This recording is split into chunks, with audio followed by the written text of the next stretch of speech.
Lu Sheng unleashes a devastating punch, but stops short, sending a massive shockwave that blows Hai Jai Dao backward. The older warrior uses his large sword to anchor himself against the overwhelming force. Lu Sheng stands completely unfazed by the exchange. Hai Jai Dao is unable to comprehend the immense power he just witnessed. Aonong Turing watches the outcome in stunned silence. The elf prodigy is terrified. He reflects that while he knew the power gap would be absurd, he never imagined the result would be this extreme. Aonong Turing notes that even the mere aftershocks were unbearable, shuddering at the terrifying thought of what would have happened if Lu Sheng hadn't held back. Hai Jai Dao realizes that Lu Sheng deliberately stopped his attack out of fear of killing him with a single punch. Hai Jai Dao notes the dark irony of the situation, recognizing that his own ultimate, full-strength slash was less powerful than Lu Sheng simply halting his strike. Hai Jai Dao is further humbled by the realization that Lu Sheng achieved this overwhelming dominance without even using his true trump card, the Law of Thunder. Despite his absolute victory, Lu Sheng is disappointed. He thinks that he was very close to advancing his punch technique to the 6th realm but will have to wait for his next breakthrough.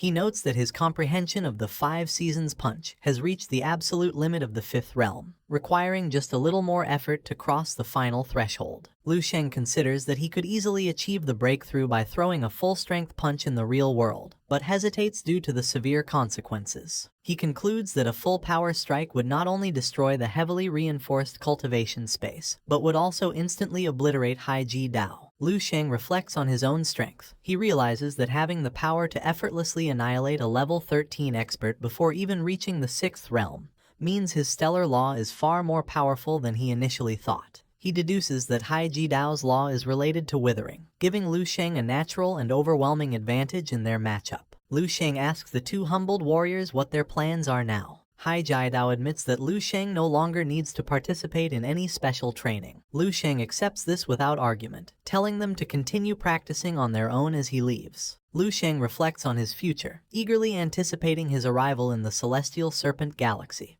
realizing that the current 100 Great Star regions are now too small to contain his growing power and ambition. A noticeable tremor shakes the ship, putting Hai Ji Dao and Aonong Turing on high alert. The tension fades as Aonong Turing notes that the oppressive aura outside has vanished. He announces that they have finally crossed safely out of the outer space battlefield. Lu Sheng wonders how they managed to escape so quickly and questions what exactly happened with the Lord of Oblivion. Far away, Saya stands silently, dressed in an elegant, high-ranking military-style coat belonging to his family. He has reclaimed the luxurious and imposing appearance befitting the former young master of the Lyersis family. However, despite his regal attire, Saya is overwhelmed with deep anxiety and unease. His twin sister, Paisher, presses him for a decision, reminding him that the succession banquet begins in just 10 minutes. Saya is fully aware of what waits on the other side. Overcome with hesitation, he admits that he doesn't know if he can go through with it. Within a massive, luxurious mansion nestled in a lush forest on planet Myrdona, the ancestral homeland of the Lyersis family, Saya finds himself paralyzed by fear. Although he successfully made the journey back, he lacks the courage to leave his secure room. Pyre points out that the Lyersis family still doesn't know he has arrived, meaning he is safe for the moment. However, she challenges his cowardice, asking what good it will do to keep hiding. Pyre issues a harsh reality check. She reminds him that the Lyersis family's power and influence span across multiple star regions, making it impossible for him to simply run away and avoid their pursuit forever.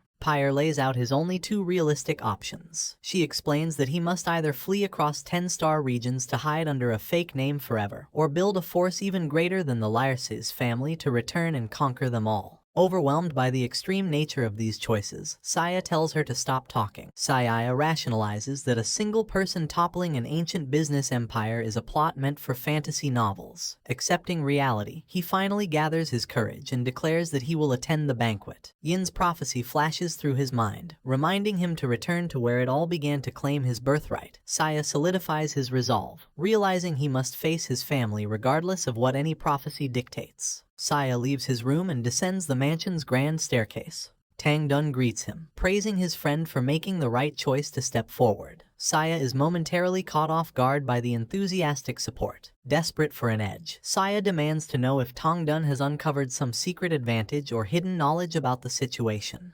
Tangdun admits that he simply wants to try the luxurious banquet food and was worried he'd miss it if Saya stayed hidden. Saya's excitement instantly deflates at his friend's entirely food-driven motivation. Meanwhile, in the bustling banquet hall, the lavish room is packed with elegantly dressed nobles. President Hobart makes his entrance, drawing the attention and respectful greetings of the attendees. Guests gossip among themselves, discussing the death of the Laris's patriarch 6 months prior. They note that tonight's banquet will officially decide the new heir, and that Wells is currently the undeniable frontrunner. Wells introduces his fiancée, Mayfu, to President Hobart. President Hobart flatters Mayfu, claiming her beauty outshines the stars. Wells acknowledges President Hobart's role in his success, admitting that he could not have secured his current position of power so easily without the president's corrupt support. President Hobart politely replies that he is always happy to support energetic young people who have a promising future. Hobart excuses himself, claiming he needs to speak with the president of the Obsidian Star region.